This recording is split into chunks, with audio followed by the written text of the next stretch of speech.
Fear of nothing. Fear used to be a survival tool. You saw a shadow move in the tall grass? Congratulations, that panic attack just saved you from becoming saber-tooth sushi. But in modern life, your brain doesn't exactly understand that you're not in a jungle anymore. You're in a Starbucks drive-thru. Now your ancient fear system fires off the same tiger alert when you get a notification that says, "We need to talk." It's the same biological code that once prepared you to wrestle predators, now triggered by unread emails. Your amygdala, the drama queen of your brain, doesn't care if it's a predator or your boss. It just slams the red panic button like it's on a game show. This is why anxiety feels like you're in danger when you're literally sitting in bed eating Doritos. Your adrenaline pumps, your muscles tense, your heartbeat spikes, and all for something that can't actually bite you. Basically, your nervous system is a smoke detector that can't tell the difference between a real fire and burnt toast. Evolution gave you a life-saving alarm, and modern life turned it into background noise that never shuts up. So next time you feel irrational dread over something trivial, remember, your body's still living in the Stone Age, even if your Wi-Fi isn't. Guilt over nothing. Once upon a time, guilt was social glue, exile you to die in the snow. Guilt kept you cooperative, humble, and inside the group's good graces. Fast forward to now, and guilt is rent-free. You feel guilty for saying no, for resting, for not answering a text fast enough, for eating carbs. You didn't betray your tribe. You just turned your phone on silent. But it used to be a simple don't ruin the group instinct, but now it's constantly whispering, it's hardwired deep in your emotional core.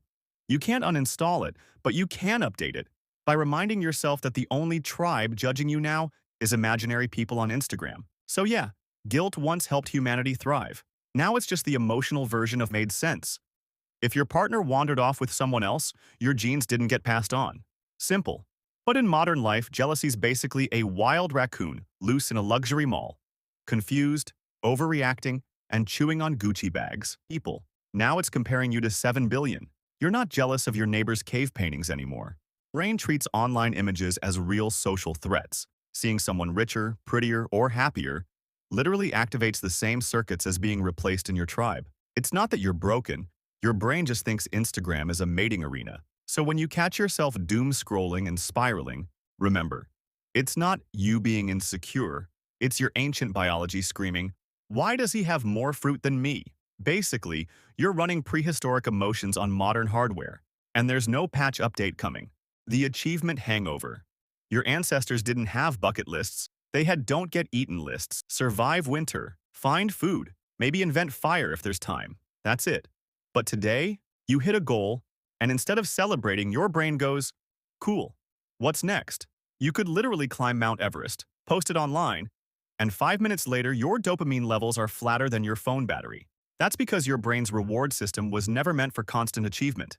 Dopamine, the feel-good chemical, evolved to motivate you to keep trying, not to make you content. It's the reason hunters chased animals for hours without giving up. But now, in modern life, that same drive has nowhere to run except notifications, productivity apps, and caffeine addictions. So you check one thing off your list, and your brain immediately moves the goalpost. It's like emotional treadmill torture, running forever, getting nowhere, and calling it success. The achievement hangover is what happens when your biology wants to hunt, but all you're chasing are Wi-Fi signals and LinkedIn likes. You're not lazy. You're just a caveman stuck in a world that won't stop telling you to do more. Basically, evolution made you ambitious. Capitalism turned it into burnout, loneliness, panic. Your ancestors were never alone, literally. You lived, slept, hunted, and died surrounded by people. Solitude meant danger. If you were isolated, something went terribly wrong. Maybe you got lost. Maybe you were abandoned. Either way, you were probably dinner soon. So when you feel that weird chest ache after 2 quiet days at home, it's not being dramatic. It's your biology screaming, "Where is the tribe? We're going to die." Modern life is ironically anti-human that way.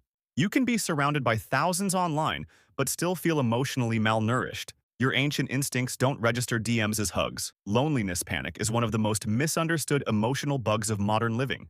It's not weakness. It's your survival instinct misfiring in a world that forgot how to sit around a fire and talk. Basically, your DNA still thinks alone means dead. And no amount of streaming subscriptions will convince it otherwise. Boredom overload. Boredom sounds harmless, right? Just a few minutes of staring at the wall until something happens. But to your ancient brain, Boredom was unthinkable. You were always hunting, gathering, building, or running away from something that wanted to eat you. There was no time to be bored. Today, boredom is an apocalypse of the mind. You have infinite entertainment, and somehow, you're still scrolling TikTok whispering, I'm so bored. Why? Because your brain's built for challenge and novelty.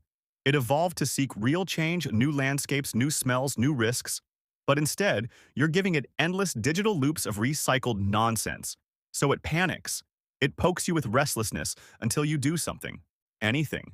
That's why people make impulsive purchases, text their ex, or start rearranging apps at 3 a.m. Boredom is your brain's version of a toddler throwing blocks at the wall screaming, stimulation now! Basically, you were built for adventure, not algorithms. The comparison virus.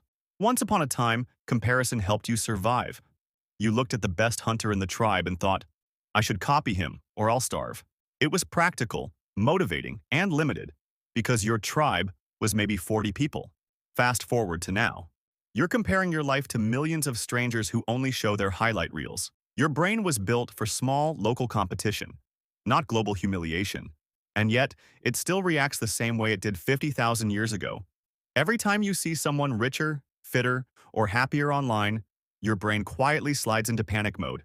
It thinks you're falling behind socially, which in ancient terms meant you might lose your place in the group and die alone in the cold. Harsh? Sure. But your limbic system doesn't care about context. That's why social media feels less like connection and more like an emotional demolition derby. You scroll for fun but end up with self-esteem roadkill. In reality, there's no leaderboard in life. But your ancient instincts still think there's only room for a few winners in the cave. Basically, your brain's running on Stone Age software in a TikTok universe, and it's glitching hard. The perfection trap. Perfectionism sounds like a modern problem, but its roots are old, really old. Back when messing up could get you killed, good enough wasn't good enough. If you built a shelter with one weak spot, congratulations. You've just invented natural selection, starring you. So perfectionism worked when danger was physical, but now it's turned inward. You're not trying to dodge lions anymore. You're trying to dodge judgment. The same instinct that made your ancestors double-check spears now makes you reread emails 10 times before sending. Perfection used to protect you. Now it paralyzes you. Your brain can't tell the difference between I made a typo and I'm about to get eaten. That's why even small mistakes feel existential. Missing a deadline feels like you just doomed your bloodline. It's absurd, but perfectly logical to your 100,000-year-old nervous system. Basically, your survival instincts are overqualified for your current job.